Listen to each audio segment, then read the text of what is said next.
All right, guys. So a CNN anchor named Victor Blackwell went to Buffalo and talked to, people there in the wake of the terror attack there, and he ends up like really breaking down in this segment. So I wanted to share it with you, and then we'll talk about it.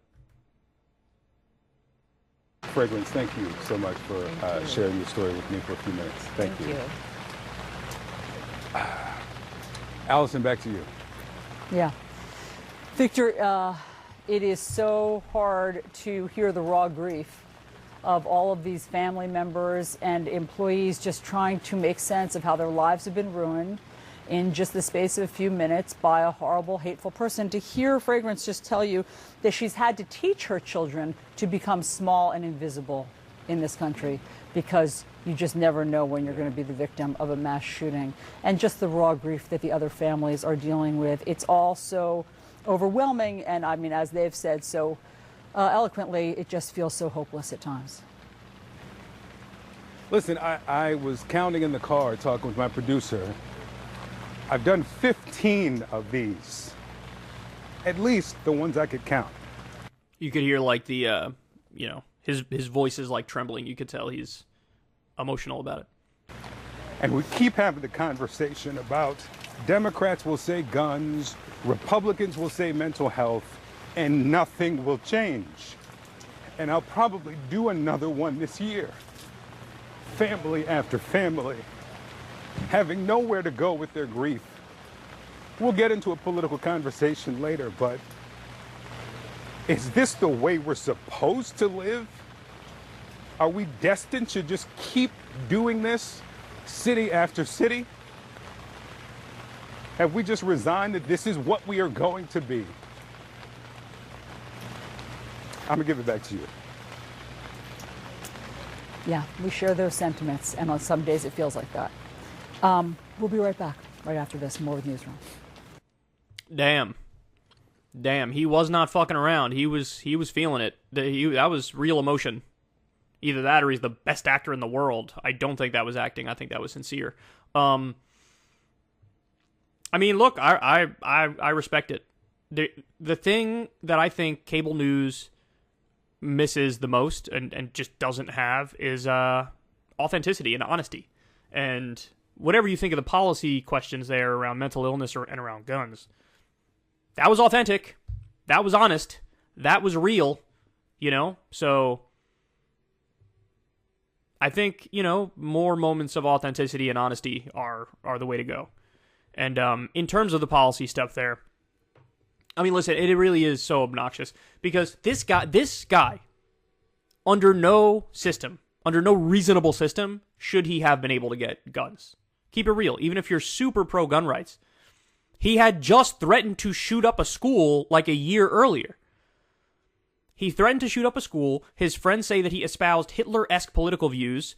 He showed up during COVID to school in a full hazmat suit. You think maybe the homeboy's just a touch off?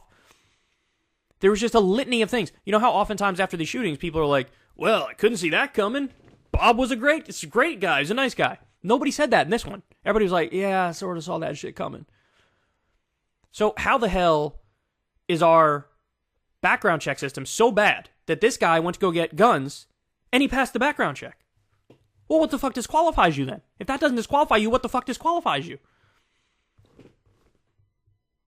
So, look, again, even if you're super pro-gun rights, this guy should have passed a background check. If we just enforced the laws that were on the books, this guy maybe wouldn't have been able to get a gun. Or certainly if we enforced it properly, he wouldn't have been able to get a gun. And if he would have been able to gun and the law wasn't enforced properly, you have to tighten the laws a little bit. And I'm a moderate on guns. I'm a moderate on the issue of guns, but on this one's clear. Homeboy should not have been able to get a gun. Obviously. And so, what's frustrating is, Democrats aren't going to do shit in terms of gun reform, in terms of any gun reform that actually would have an impact.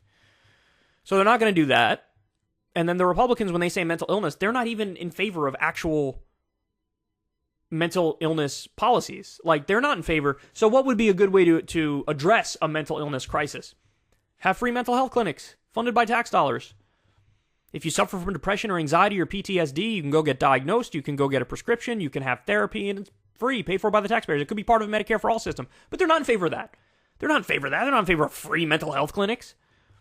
So yeah, if all this talk is just going to come to naught, then don't even fucking talk about it. Don't even talk about it. And you know what? To be fair, we're kind of at that point now where nobody will even talk about it anymore.